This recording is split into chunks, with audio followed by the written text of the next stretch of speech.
주님 평화. 오늘은 토요일이고요. 그래서 저희는 토요일마다 일반 청소가 아닌 좀 대청소를 이제 합니다. 평상시에는 다들 소임이 있다 보니까 바빠가지고 청소를 이제 그냥 관할 구역만 이렇게 하고 가는데요.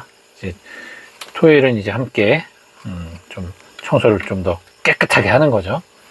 저는 지금 경당 청소하면서 제 제대초 좀 깎고 있는 중이에요. 제가 예전에 전례부였어 가지고 참 옛날에 진짜 전례부 1학년 때는 초만 깎게 시키거든요. 진짜 저는 그 와중에 최고로 초를 멋있게 깎으려고, 즉 이 여 면을 레코드판처럼, 레코드판 아시죠? 레코드판처럼 기스 없이 그 동글뱅이가 쫙 나도록 정말 칼 열심히 갈고 초를 해서 깎는 연습을, 저는 방과 후에 제2방 들어가서 초 꺼내놓고 그 연습 되게 많이 했습니다. 그거랑 향 닦는 연습, 저기 재구 닦는 것도 이제 반짝반짝 얼굴이 비치도록 반짝반짝 닦는 그걸 했어요. 그래서 연습용 그 향이 있고 실제 향이 있어요.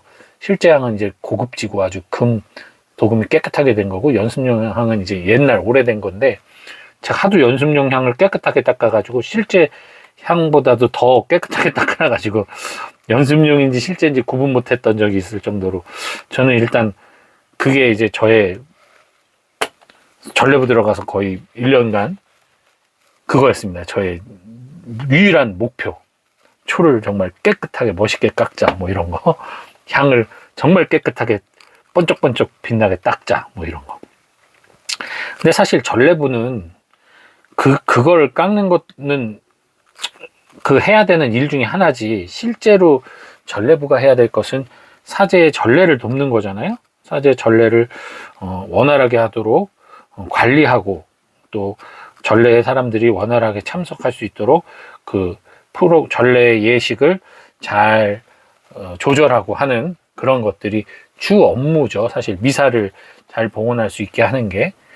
근데 사람들이 살다 보면은 그것이 그 본질은 싹 잊어버리고 이제 그런 게 남는 거죠. 어떻게 하면 제일을 더 멋있게 딱딱 규정에 맞춰서 이쁘게 깔아 놓을 것인가, 개두포 끈을 어떻게 접어야 되는 것인가, 어떻게 복사할 설 때 몇 발짝을 걷고, 무릎은 어떻게 꿇고, 일어날 때 어떻게 일어나고, 뭐 독서를 읽을 때 속도는 어떻게 하고, 뭐 이런 예식의 어떤 행위에 이제 꽂히게 되는 거죠. 그래서 그거 틀리면 이제 제시 받아서 또 하게 되고, 복사 잘못 써면 이제 또 복사 쓰게 하고, 뭐 예를 들어 그런 것들이 규정들이 생겨나면서 그게 관습처럼 내려오고, 그것으로 이제 꿀빨, 즉 벌을 줄 때가 있는 거죠. 못하면.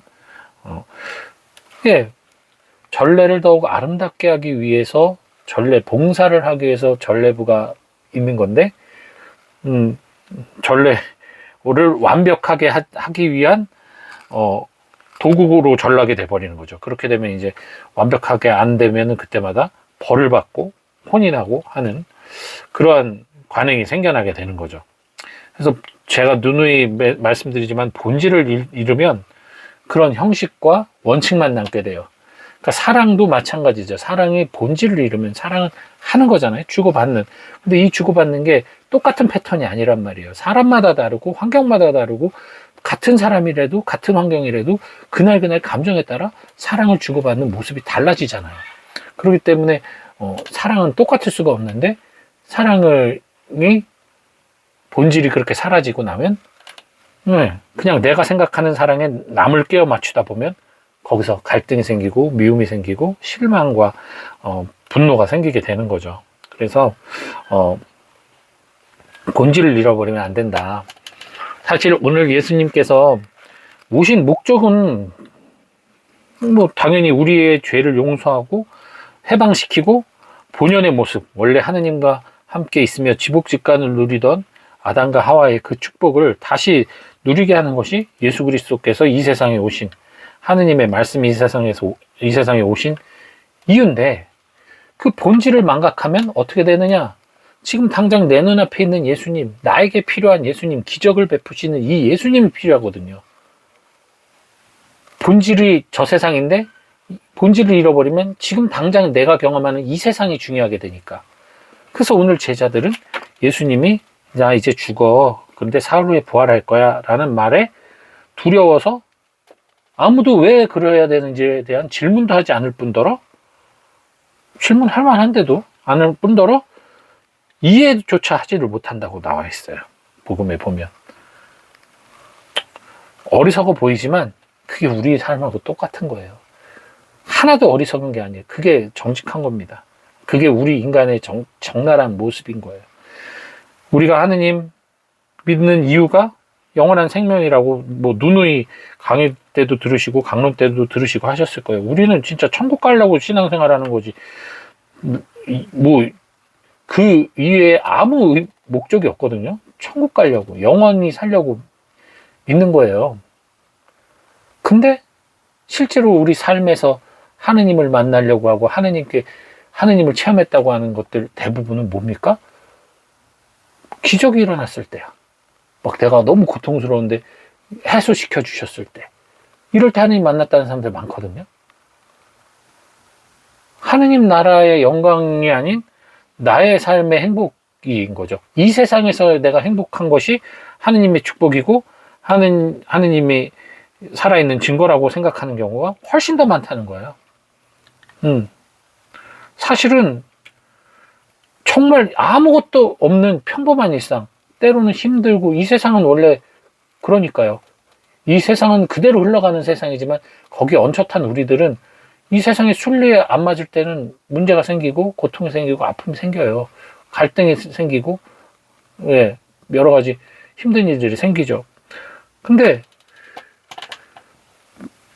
평소 정말 아무런 어떤 그거 없는 아무런 어려움이나 뭐 없는 일상을 살 때 그 일상이 얼마나 큰 기적이고 일상이 얼마나 큰 은총인지에 대해서 그 감사함을 안다면 정말 내 어려운 순간들이 좀 온다 하더라도 그것에 대해서 아 그래 나의 절대 다수의 시간은 은총의 시간이야, 기쁨의 시간이야, 감사의 시간이야.